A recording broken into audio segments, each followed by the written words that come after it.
Second round. Their floor is like pretty low.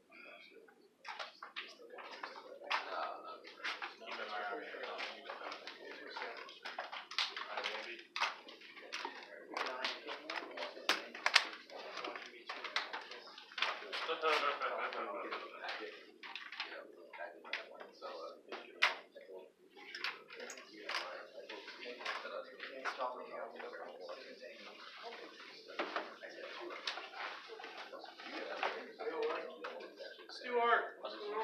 How are you?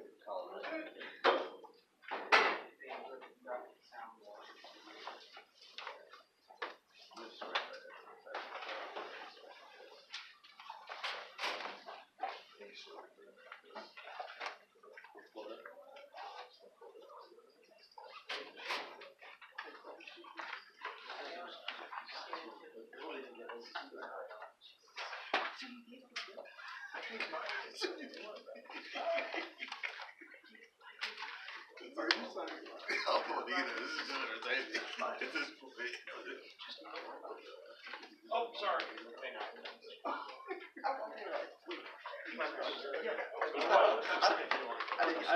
That was just fun to watch.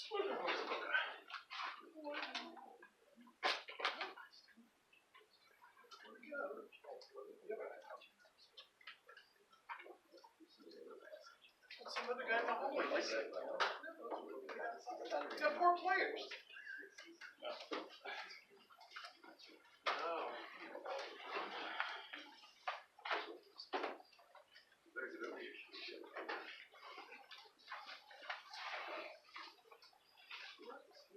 Why do I have a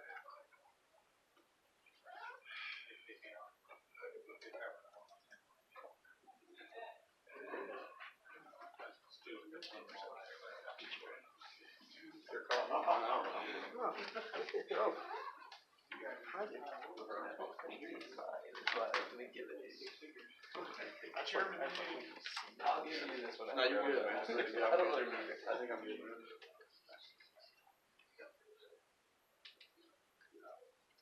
They're pretty low down.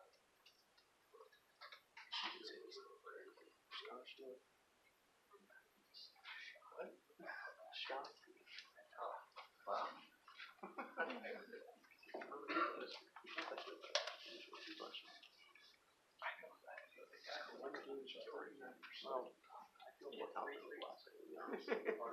Because he said Georgia.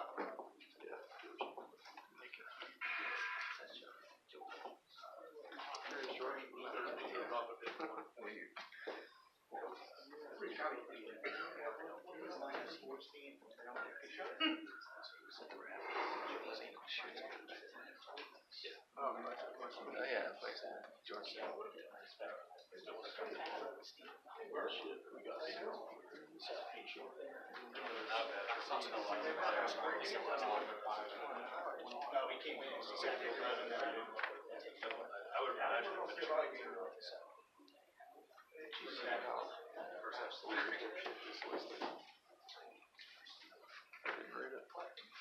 Well, they signed it because they're only doing coaches who've been there for longer than 2 years.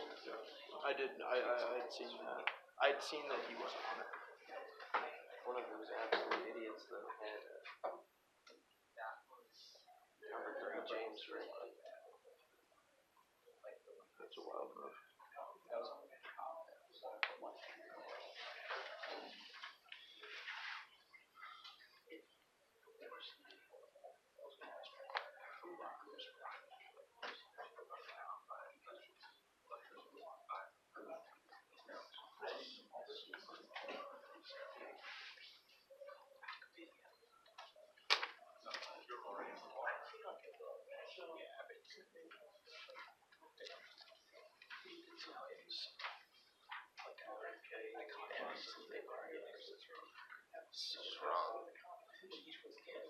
I know. Like, it's pretty wild. He's never said something correct about the case, ever. He's he doesn't understand. What's funny is he always talks about how much he likes it, but he doesn't know shit about it. Like, how it works. You know, the people No, he's involved just in it. fascinated by it. He's just like, oh, top 15 prospects. About it. I mean, his general idea that stars matter is correct. It's just unbelievable he's been able to make over and head on this, and he's going to become a national recruiting writer. Like, he doesn't know anything about recruiting. Just because he's going to become a national recruiting writer based on stars matter. Yeah. Like, fuck, I should have done that. Like, what was I An doing? overreactive tweet.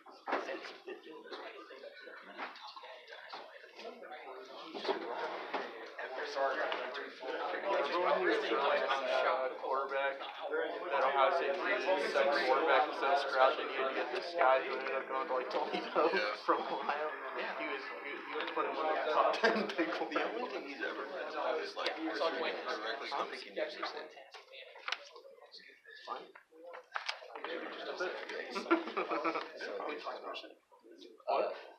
No, I should have heard him. He did the top 10 list, like, for February, and Burns, like, that guy's 7th on there. The wide receiver was, like, or, like, you know what I mean, like, 7th on there from his own position. Like, on there for, like, since he's 7th. He also, like, that board he does is hilarious because it's basically what Andrew Ellis does on Legend Warriors. Only Andrews is more accurate. Yeah, I said because Andrew talks to all the recruiting writers. Yeah. Than Andrews was when people I ever trust. Sorry, It's because Andrew talks to like, It's your foot. they just talk to each other. him and Bill Green, And then Gibson. and good rooms. Yeah. They actually They what? they like trust Gibson. Just like if he says something, it's usually. Yeah, no, like I think that the most like more stuff is Firm, Gibler, Bill Green, like I mean Vikings. We're not gonna get EJ. Hey, we're EJ. Double, that's awesome. Oh, yeah.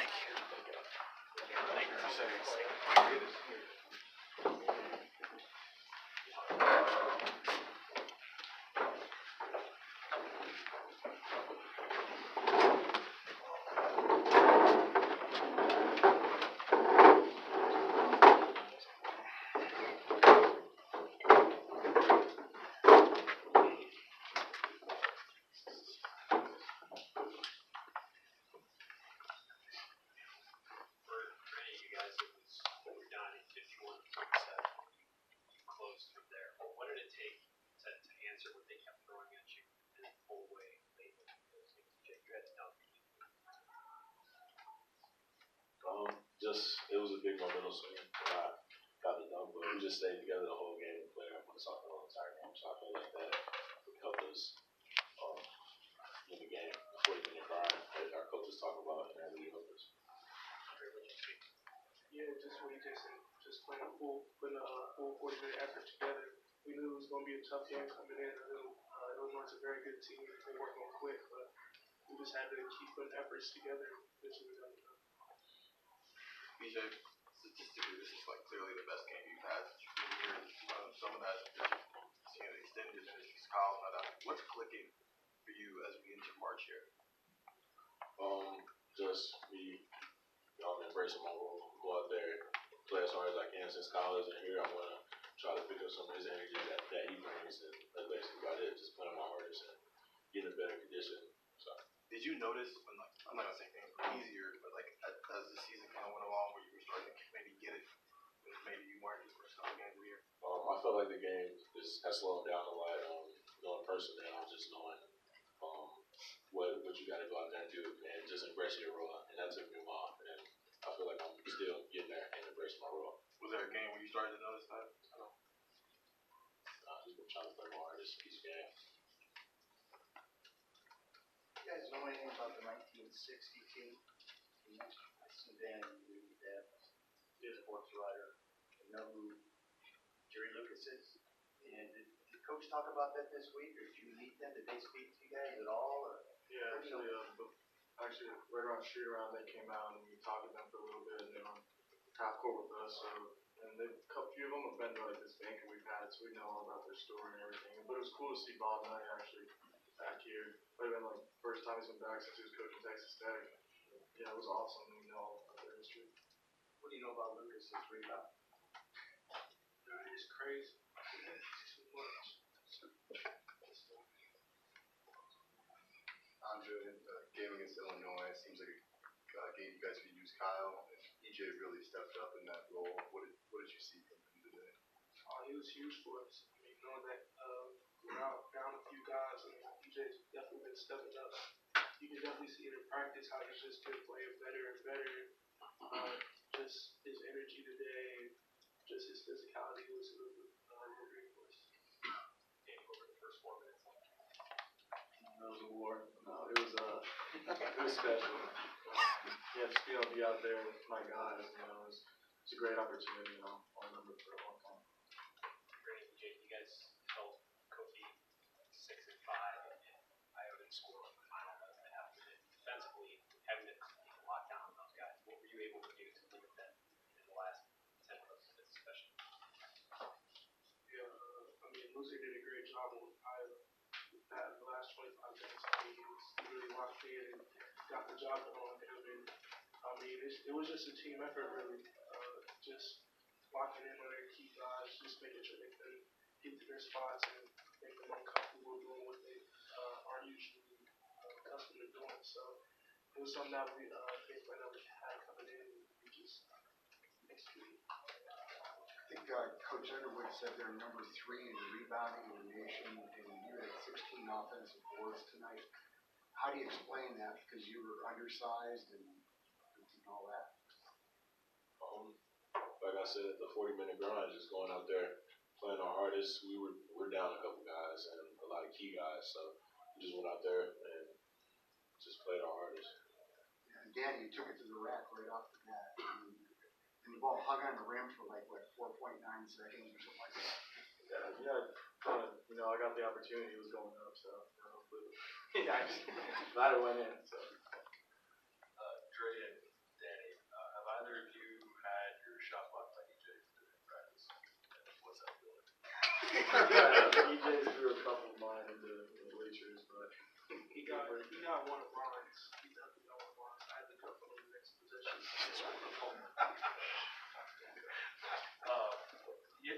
He had that one on the baseline where one of the stands, EJ was like staring off the crowd a little bit, but I'm wondering what it does for you guys as a team when he's able to do that. You haven't really had a shot blocking element like that in the last couple of years. That was wild. That was crazy. No, I saw the whole thing coming. Coach just cut up. Sound like his gun went off. It was a great play.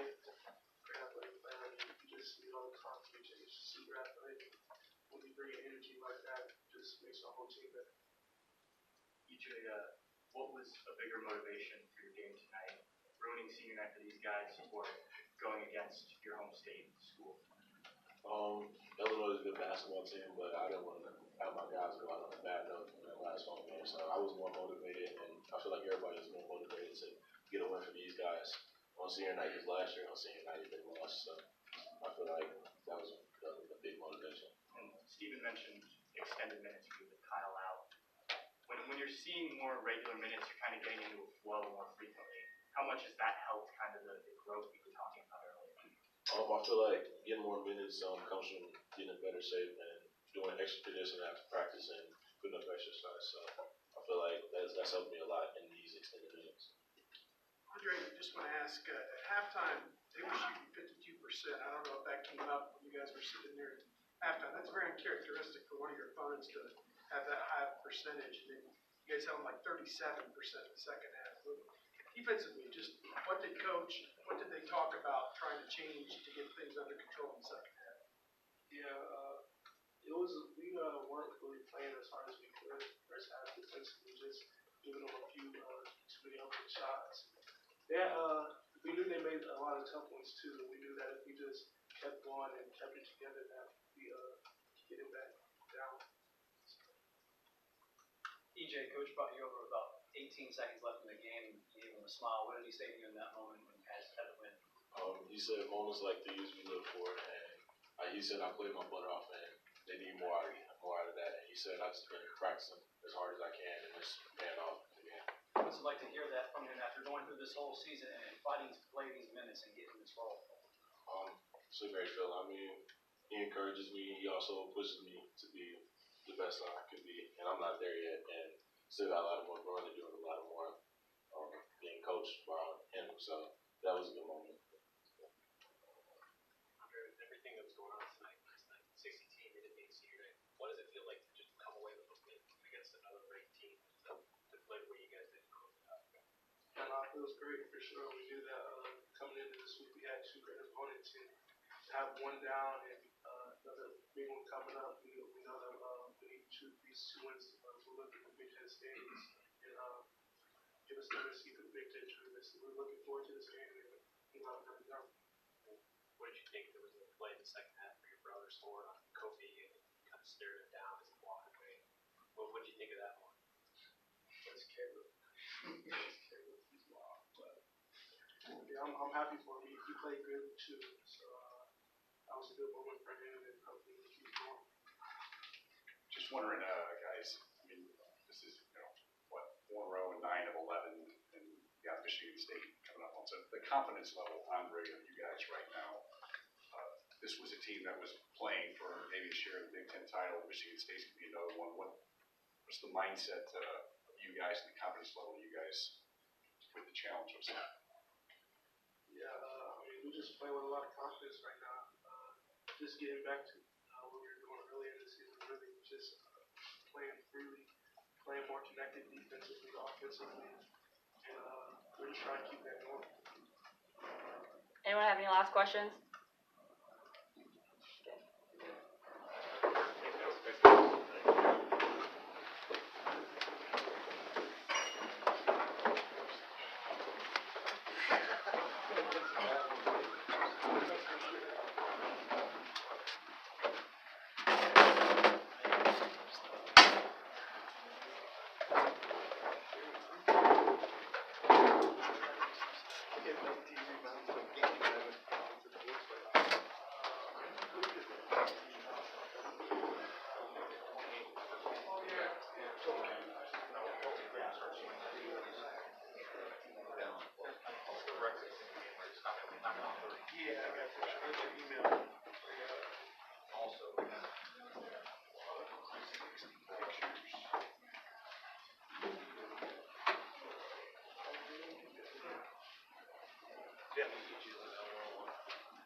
Did not believe it. By the way, I'm not gonna lie. You're a hater. What? Well, I don't know.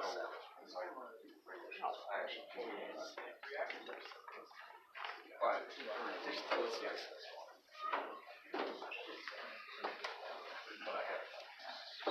Gosh, you're doing? I'm not selling. Yeah. My last saying to start the game. Yeah, no. What do they say, 44 is when you start needing your readers. I'm a little older than that, guys. Listen, great win for our guys. A lot of respect for this Illinois team. They're tough-minded, physical, well-coached, talented. Obviously, you saw what I did in the first half, and then, the entire group was was doing there, but I just thought we had so many guys step up and make big plays. Obviously, you can just go down the line right now, really. Obviously, EJ was phenomenal. Caleb was terrific. Defensively and offensively. Andre Briggs gave us critical moments. Luther's defense was incredible on a matchup. It's a very difficult matchup in Iowa for everybody, not just us. So players win games, and this was a heck of a win when it didn't always look great for us because we weren't making a lot of shots, honestly. Some of that was, a lot of that. Give credit to them. They're a good defensive team. So you were 3-15 from 3. You found that didn't sink tonight. What were you able to do to compensate for that? It's interesting. I think about it because I didn't know our numbers were quite as bad as what they were. Now we didn't turn it over. I think we turned it six times in the first 8 minutes, and then after that 5 the rest of the game. So that settled down for us. Caleb made a couple threes, but outside of that we couldn't find a three. They made plays on the rim. I thought we were able to get them in transition. We were able to get to the free throw line. Those were the two differences, and then the offensive rebound. When you were able to pull away, EJ had to dunk, gave you the lead for good, and then kind of close like you did against Michigan. What are you seeing with your guys as you find a lineup in the last 8-9 minutes that you can buy and led you to 2 big wins here? Yeah, it's it was 2 different lineups, right? So I think we talked about as a group here, didn't we, in January when we were going through some struggles and we had a couple close losses at home. To be honest with you, we were really searching for what is our closing lineup, and probably more importantly like that, what are we going to in the closing stretch? We just didn't know, and some of that is we hadn't been in a lot of close games, and a lot of it is we had new pieces in, or not new, but like with sophomores in some of those roles, and we had C.J. Walker, and we were trying to figure out outside of Caleb, where do we go and how do we utilize guys? It takes us a little while, but we figured that out.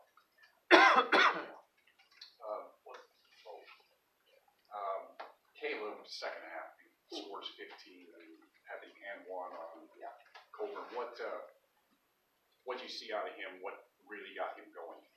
He was phenomenal. He just was. I agree with that. I just thought he was in foul trouble, and he only had two field goal attempts in the first half. Actually, he could have been a little bit more aggressive, but he plays. That's how Caleb plays. Like he just plays the game the right way. We tried to move Kofi around a little bit to make him guard in space a little bit more because we thought maybe Caleb could take advantage of that with the shooting, and he did. And he made really good reads, and then he had a couple great finishes through contact. And in terms of EJ's game, have you seen this kind of thing coming? Yes, I have, I think, but I say that, I don't want to say, I predicted this. Certainly I didn't. But what we've seen is really, and I think you guys have too, for like the last 5 weeks, right? Haven't you guys seen he's coming? Like he's coming. It's just like he's coming. It's really been about 5 weeks where we've all sat in here and said, here he comes. Like he has moments. Maybe he gets 2 quick fouls and I got to pull him in the first half. But we just kept, I think we felt like that. And you saw some spots in the Iowa game where his offense kept us in it. But I thought today his offense and his defense were critical. I mean, he was phenomenal. And now we got to see if he can keep doing that. Was he the plan tonight because of their size, or was he the plan because Caleb got in foul trouble and you had to do something? Kyle's out and played well enough to earn those second half minutes. No, we didn't really plan anything different than we normally did. We figured he would get 20 to 25 minutes typically. I don't know what, I think he played more than that tonight. But we kind of figured that's where it would be. With Kyle out, that's kind of typically what it's been, about 20 to 23, 24 minutes. So we kind of, he's still working through conditioning and all that kind of stuff. It's a lot for a big guy to play, or a freshman forward to play. But the foul trouble did change it. I just wanted, Blame's typically not out that much in the second half, and I wanted to know if that was, you knew you were going to have to play EJ because of them playing the 2 bigs together, or if you did it because EJ was effective. Yeah, we just rolled with EJ. He was playing well, that's why that group was playing better. Did you put Caleb back in the first half because you felt like it was getting away, or are you typically, if a guy goes out that quick with two, I don't think it's happened quite that much this year with him, at least. It has. You put him, will you always do that, or No. you feel the game, they were up 11? It was a little early to put him back in, to be quite honest with you. It was a little risky to get him back in at that moment. It was a little risky, but I just said, so what? If he gets his third, he gets his third. But I said my piece on his second, and he's smart enough now that I trust that he wouldn't get his third. He did a great job playing. We just had to yank him in and out for offense, defense. And that's a little bit hard to get in the rhythm when you're getting yanked in and out in the first half like you were. When you needed to go to him today, and when you needed sort of somebody to step up, and it was EJ down in the second half, how confident were you in him just based on what you had seen in the last 4 to 5 weeks? That even though he's a freshman, even though this is one of the bigger moments against obviously his home state team, that he's ready for this moment. Well, I think I don't know that you ever project 17 and 11 for a freshman, right? But I think we've been really confident in him all year. It's just in this last month, we've seen it. Now with Kyle out, I think we've been able to see it even more so with steadier minutes. But let's be honest, he had some really good moments in the non-conference too, right? It's just, I think he's adjusted. He had that moment in January where he really adjusted, like, whoa, this Big Ten play is really physical. You got to play really, really hard. He's done that. There's probably a realistic alternate world where he's playing on the other side of the court tonight, and you guys are going against him. Does this sort of go back to a testament of you guys have to, in recruiting, own sort of this region and this area and the impact that can have? Yeah, I see where you're going with that, but I wouldn't want to put too much into that. We just, we are constantly trying to identify guys that we feel like really, really fit us, and we are pursuing those guys with all of our heart, all the stuff we can bring. And he from day one, we felt like that with him, and from day one, since he's arrived here, that's been confirmed in our minds every day. He is very much our kind of guy. He's a tremendous kid who is only going to get better. He's our youngest kid on our team. Luther's minus 14 in the first half, finishes +1. Scoreless the last 11 times. Yeah, phenomenal. What happened there? It was phenomenal. He just really, really played with better motor, the motor that we know that Luther can play with. Really made him work. I don't think he scored, did he? He scored 1 point. But his impact was phenomenal. We'll take that trip on? Yeah, because it was a lot of work for him. I think it does take away from your offense when you're working like he was on a tremendous play tonight. I thought his defense was up there as a significant difference. A couple other things. 16 offensive boards. That's pretty good. What, you being on him about that, or what's going on there? No, we have worked on it a little bit more. We have. I think you always play with a little more energy at home.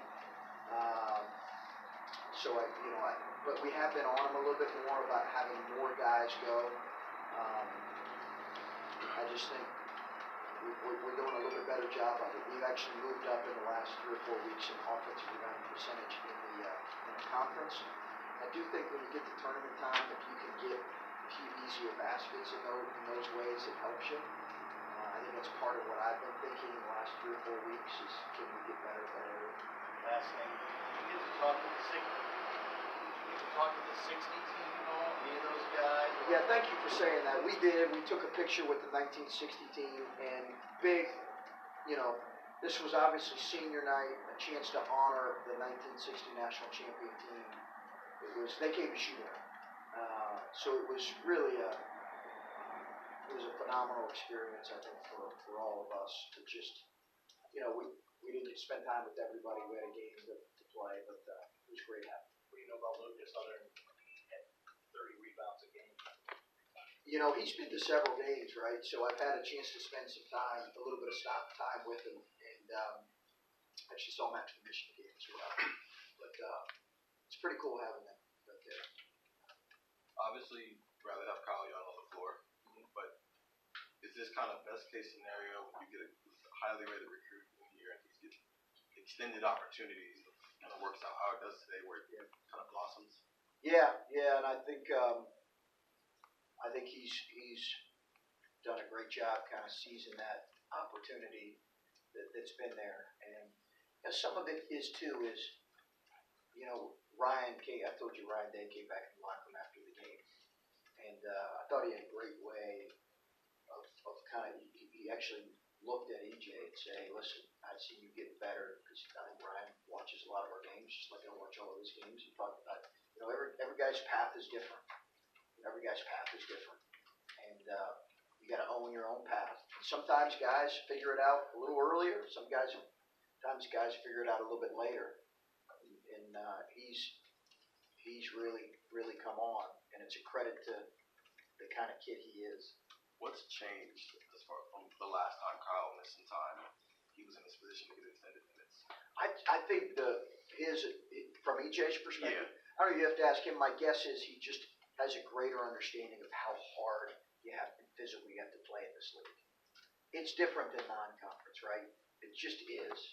The Big Ten, it's just different. And we talked all the time. Cater Bates, 15 games, I believe, as a freshman, where he played 5 minutes or less. 15 games as a freshman, he played 5 minutes or less. But his path was a little bit different. 4 years later, he's getting drafted. So it's just everybody's path is different. It takes guys a little bit to figure out how hard this level is in league play. Some of the stuff you were saying about Andre after the game, his improvement over the years, his toughness. It seems like EJ must be kind of made of similar stuff. I know their skill sets are not the same, but in terms of somewhat maybe, but just in terms of like that demeanor, like the willingness to want to get better, the toughness aspect of it, like I guess it's a bit of a projection, but do you see EJ being a similar kind of program guy, like an Andre, like a JT? Well, you're obviously talking about some guys that have been really good players, and I think EJ has a chance to be a very good player for us. How quickly, that's going to need to happen pretty quickly next year as well. But I don't want to. I just think he's got to put the work in. He's got to put the time in. We got to continue to grow his game. He needs to add to his game with, things we'll talk about in the off season, more 3-point attempts, those kind of things. But all that will come. But his attitude's in the right place, and we'll see. Andre commit himself every day to really work at it. He really dropped his body composition from his sophomore to junior year. Dropped significantly, so we'll see. I'm not saying that needs to be the case with EJ, but all those things play into development. And what you were saying about the guy's path and how long it would take and how it would be different, like I'm trying to ask this delicately, I guess, but like the class that EJ came in with has had guys go through some stuff. And there's all different kinds of paths. I'm just wondering, like they come in as a group and those guys are always close. Like how difficult it is to keep the mindset that he's had when maybe at times he's felt like he's, I don't know, on an island. Probably. Him and Ibrahim are really close. They're really close. I think that's probably their roommates. I think that's probably helped them. But yeah, the other obviously you're talking about the other two guys. I think he's been able to kind of have an impact in almost every game, so that kind of gives kids confidence, and they grow in confidence. And as his minutes have even increased even more, he's seen it.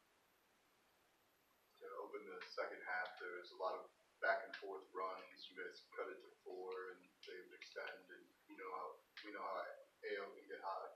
So, what kind of resolve did you see from your guys in the battling through those runs today when they were going on? Good resolve. We were really tough-minded. We've been a very tough-minded group these these last, 5 weeks or whatever. It's been a very tough minded group. And we'll see if that continues. There's no permanency to that. You gotta bring that each day to practice. That's a muscle you grow. But we'll see if it continues. When you're deciding to start Joey Lee or Danny Otto, and it's a game that you need, what is like the balance of you want to do right by your senior, you also want to win? How much do you stress over those sorts of decisions, and ultimately what leads you to decide to start a walk-on? I stopped stressing over it. My first year as a head coach, I did not start. No, I was going into the day before practice, told my staff I was not going to start we had a walk-on, similar to anybody walk-on. Who was a senior, I was not going to start. It was my first year at Gardner Webb, first year. And thank God, the young man, Takeo Siddle, who's now an assistant at NC State, said to me, Coach, it really matters. Really, I guess I was old enough at that point to not be good. As he said, it really, really matters, and I've done it from that point on. He had just got done playing. The kid, Takeo Siddle, he just got done playing, so I think he brought that perspective too. How have you seen that impact guys as you've gone through? We've seen obviously some guys in the last 2-3 years, but you started for a number of guys that maybe that might be their only start. How do you see that impact guys? I don't know. I think they really look forward to it. Especially, and you're talking specifically about a walk-on who's not ever played. Right. Yeah. That particular game was a game we started out, Coach Nettie was reminding, I think we started out 23-0. We started out on that run, and that probably confirmed the decision for more. Then validated it for sure. But I think it's a morale booster. Danny did a great job. Made our opening basket, didn't he? Over Kofi. So he does work on our guys and scout team all the time. I was glad he did it with somebody else. You had talked after the last game about the sort of the gravity of the turnaround that you guys have had and just how drastic it is. The other aspect of it is a lot of it's come at home, and the win at Michigan was obviously a big one, but you guys still, you got Michigan State coming, and then obviously the rest will be away from this building. How confident are you in this team? And you talked about the mental toughness, but it's different when it goes on the road. Well, I think that's the question about us. That's the question we'll put in front of us as a group. It's a question for a lot of teams, right? But that team there, I think what you guys say 7 road games or whatever. That's a question for us. We got to own that. We've not always been good on the road. We've not always been tough-minded on the road. We haven't. Coaches, players got to own that. We got to try to be better. It's not like we're playing top 10 team in the country on Sunday on Senior Day, but it's more important. We got to be better on the road. You mentioned Michigan win. That was a great win on the road, but I guess probably our best road win of the year. But we got to be better. Okay. All right, guys. Thanks.